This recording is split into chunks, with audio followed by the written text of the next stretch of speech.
नमस्कार, आप देख रहे हैं punjabkesari.com और मैं हूं आपके साथ कोमल पवार। प्रधानमंत्री नरेंद्र मोदी पिछले 7 दिनों से अपनी फैन फॉलोइंग को सरप्राइज दे रहे हैं। नए साल के पहले दिन पंजाबी पॉप सिंगर और बॉलीवुड के कलाकार दिलजीत दोसांझ को अपने घर बुलाकर न केवल उनसे बातचीत की बल्कि रील्स बनाकर सोशल मीडिया पर भी शेयर किया। माना जाता है कि दोसांझ मोदी के धुर विरोधी रहे हैं। किसान आंदोलन के समय उन्होंने मोदी सरकार के खिलाफ जबरदस्त मोर्चा खोल रखा था। इतना ही नहीं, 25 दिसंबर को मोदी क्रिसमस के अवसर पर प्रभु यीशु की प्रार्थना करते नजर आते हैं, तो 2 जनवरी को अजमेर वाले ख्वाजा के दरबार में चादर भी भेजने वाले हैं। गौरतलब है कि अभी हाल ही में यह दरगाह हिंदू संगठनों के निशाने पर था। हिंदू संगठनों का कहना है कि इस दरगाह के नीचे हिंदू मंदिर दफन है। कुछ दिनों पहले की बात है, उन्होंने सैफ अली खान को घर बुलाकर उनके बच्चों का हालचाल भी पूछा और ये भी बताया कि वो उनके पापा से भी मिल चुके हैं। जबकि मात्र 10 दिन पहले ही सैफ पीएम मोदी के विरोध में कुछ बोल चुके थे।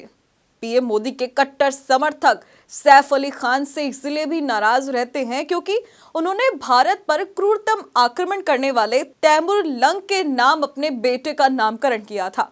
जाहिर है कि पीएम नरेंद्र मोदी के बदलते व्यक्तित्व से उनके कुछ समर्थकों को निराशा हो सकती है, तो बहुत से समर्थकों में उनके प्रति श्रद्धा और विश्वास और बढ़ने का कारण भी बनेगा, क्योंकि पीएम की ये कदम उन्हें पूरे भारत का असली नेता बनाते हैं। हालांकि ये कोई पहली बार नहीं था जब वो चर्चा में हो गए और ख्वाजा के लिए उन्होंने चादर भेजे है। फिर भी आज देश का माहौल बदलता हुआ नजर आ रहा है। ऐसे समय में आइए देखते हैं कि राजनीतिक गलियारों में पीएम मोदी के इस जेस्चर के क्या मायने निकलते हैं। नरेंद्र मोदी देश के सबसे लोकप्रिय नेताओं में से एक है। वो पूरे देश के नेता हैं। उनकी नीतियों में किसी धर्म के प्रति कोई भेदभाव नहीं है। जानकारों का मानना है कि उन पर हिंदुओं के नेता होने का ठप्पा लग चुका है। वो लगातार सबका साथ सबका विकास की बातें करते रहे, पर जब समर्थन की बात आती है तो वो मुस्लिमों और ईसाई समुदाय से उन्हें वो सपोर्ट नहीं मिलता जिसके लिए उन्हें उम्मीद होती है। कहा जा रहा है कि जिस तरह पिछले दिनों सैफ अली और दिलजीत दोसांझ से मोदी ने मुलाकात की है, वो इसी रणनीति के तहत है कि विरोधियों के बीच भी बीजेपी अपनी पैठ बना सके। यह भी कहा जा रहा है कि आने वाले दिनों में कुछ और इस तरह की हस्तियां पीएम आवास पहुंच सकती हैं। जाहिर है पीएम चाहते हैं कि उनके विरोधी भी उनकी तारीफ करें और उनके लिए समर्पण के प्रति बाध्य हो जाए। पत्रकार साक्षी जोशी की मां की मौत पर भी नरेंद्र मोदी ने एक पत्र लिखकर अपनी संवेदना जाहिर की है, जबकि सबको पता है कि जोशी और उनके पति विनोद कापड़ी पीएम मोदी के प्रखर आलोचक रहे हैं। जाहिर है कि पीएम नरेंद्र मोदी का ये जेस्चर सबको पसंद आ रहा है। खुद साक्षी जोशी ने अपने सोशल मीडिया हैंडल पर इस बात की जानकारी दी और पीएम मोदी के प्रति अपना आभार जताया। ऐसे में सवाल उठता है कि क्या पीएम मोदी को अपने कट्टर समर्थकों के नाराज होने का डर नहीं है? बता दें, 2014 के बाद बीजेपी की सफलता का राज यही रहा है कि हिंदू हितों को लेकर भारतीय जनता पार्टी एकदम से मुखर होती गई।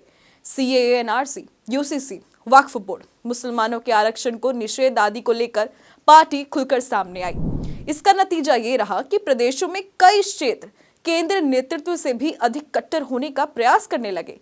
जाहिर है कि देश में इसके चलते अल्पसंख्यकों में असुरक्षा का भाव पैदा हो रहा था।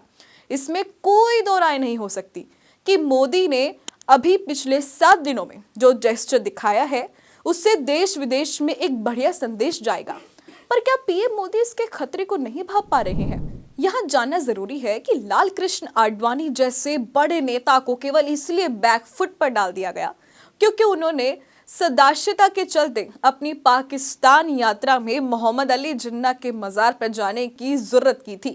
पार्टी में कुछ लोग कट्टरता के समर्थन में आवाज बुलंद कर सकते हैं, पर राष्ट्रीय स्वयंसेवक संघ, जो बीजेपी के अभिभावक समान है, खुद हर मस्जिद में मंदिर ढूंढने की घटनाओं का विरोध किया है। जाहिर है कि पीएम नरेंद्र मोदी के इस कदम में उसे संघ का पूरा साथ मिल रहा होगा। इसके अलावा कहा तो ये भी जा रहा है कि दिलजीत को बुलाकर किसान आंदोलन और दिल्ली विधानसभा चुनाव को जीतने का पीएम मन बना रहे हैं। प्रधानमंत्री नरेंद्र मोदी के लिए उनके 11 साल के कार्यकाल में जो बातें उन्हें आज भी टीस दिलाती होंगी, उनमें किसान आंदोलन को खत्म ना कर पाना और दिल्ली और पंजाब में बीजेपी की सरकार ना बनवाना शामिल होगा। पीएम मोदी और भारतीय जनता पार्टी ने लाख जतन कर लिए, पर सिख कम्युनिटी का दिल वो नहीं जीत पाए। जाहिर है कि दिलजीत से मिलने का असर कुछ ना कुछ तो पड़ेगा ही। ये भी हो सकता है कि दिलजीत पंजाबी किसानों से बातचीत के लिए भविष्य में कड़ी बन जाए। इसी तरह दिल्ली में करीब 12% सिख वोट है। बीजेपी चाहेगी कि दिलजीत की इस मुलाकात को वो दिल्ली विधानसभा चुनाव में सिख वोटों को अपनी तरफ करने के लिए इस्तेमाल करे। हालांकि किसान नेता पंढेर ने कहा है कि दिलजीत ने पीएम मोदी से मिलने पर किसान खुश नहीं है। किसानों का कहना है कि दिलजीत को मोदी से मिलने के बजाय किसानों का समर्थन करने के लिए आना चाहिए था। किसान नेता जगजीत सिंह डल्लेवाल 38 दिनों से अनिश्चितकाल अनशन पर हैं और दोसांझ को उनसे मिलने जाना चाहिए था। बहरहाल अब पीएम मोदी का ये जेस्चर आने वाले दिनों में कितना असरदार होगा ये तो वक्त ही बताएगा। लेकिन आप इस पर क्या सोचते हैं, हमें कमेंट सेक्शन में कमेंट कर जरूर बताएं। देश और दुनिया की तमाम खबरों के लिए देखते रहें पंजाब केसरी.com।